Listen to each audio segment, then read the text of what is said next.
नमस्कार दोस्तों, आज हम बात करने वाले हैं ऐसी चीज़ के बारे में जिसके बिना जीवन न तो पहले संभव था और न जिसके बिना जीवन आगे संभव होगा। जी हाँ, आज हम बात करने वाले हैं पानी के बारे में। क्या आप जानते हैं कि पानी की उत्पत्ति कैसे हुई और आज पानी इतना ज़्यादा प्रदूषित कैसे हो गया?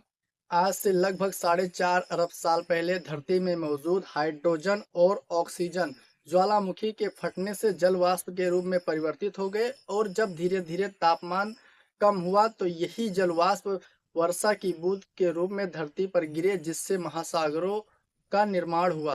जबकि कुछ वैज्ञानिकों का मानना है कि धरती पर जल उल्कापिंड और धूमकेतु अपने साथ लेकर आए थे। जब जल की उत्पत्ति हुई तो संपूर्ण जल मीठा पानी था, यानी कि पीने योग्य था। लेकिन जैसे जैसे समय बीतता गया, ज्वालामुखियों के फटने से हाइड्रोजन क्लोराइड गैसें उत्पन्न हुई जो बरसात के जल के साथ मिलकर क्लोराइड आयन बनाती हैं। यही क्लोराइड आयन महासागरों में घुल जाता है।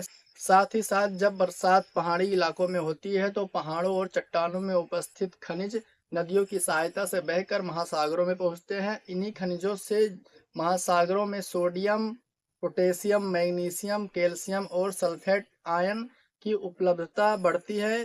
इन्हीं आयनों के कारण महासागरों का जल खारा होता है। जल के खारेपन होने में क्लोराइड आयन की भागीदारी 55%, सोडियम आयन की भागीदारी 30%, जबकि पोटेशियम, कैल्शियम, मैग्नीशियम और सल्फेट आयन की भागीदारी 15%।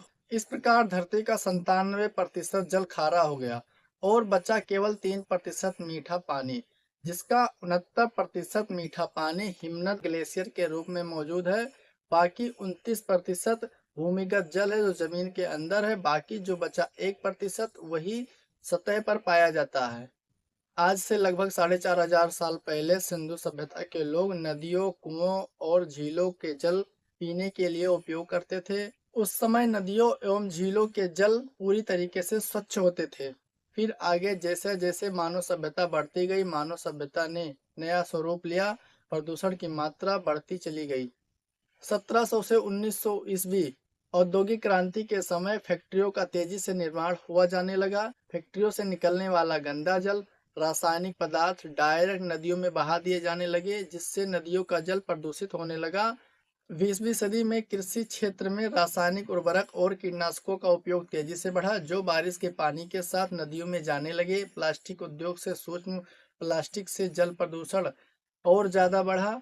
साथ ही साथ शहरी सीवेज से निकलने वाले गंदे जल को बिना साफ किए नदियों में बहाया जाने लगा, जो प्रदूषण के मुख्य कारण बने। जैसे जैसे जनसंख्या बढ़ती गई, पानी का उपयोग लगातार बढ़ता गया और आज स्थिति यह उत्पन्न हो गई है कि हम मीठे पानी का केवल 0.3% ही पानी उपयोग कर सकते हैं और जो पानी सीधे उपयोग में लाया जा सकता है पीने के लिए, वो मीठे पानी का केवल 0.2% ही बचा है। यानी अगर हम संपूर्ण धरती के पानी को एक बाल्टी स्वरूप मान लें तो हम कुछ बूंदे ही पीने के लिए उपयोग कर सकते हैं। दोस्तों, आज के समय में जब हम कभी बाजार जाते हैं तो पानी पीने के लिए हमको 10 से 20 रुपए खर्चा करना पड़ता है। तो सोचिए, आज के समय में ये हाल है तो आने वाले समय में क्या हाल होगा। यह केवल बाजारों और शहरों तक ही सीमित नहीं है। अब गांव में भी प्रदूषण इतना ज्यादा हो चुका है कि लोग पानी को खरीदकर पी रहे हैं।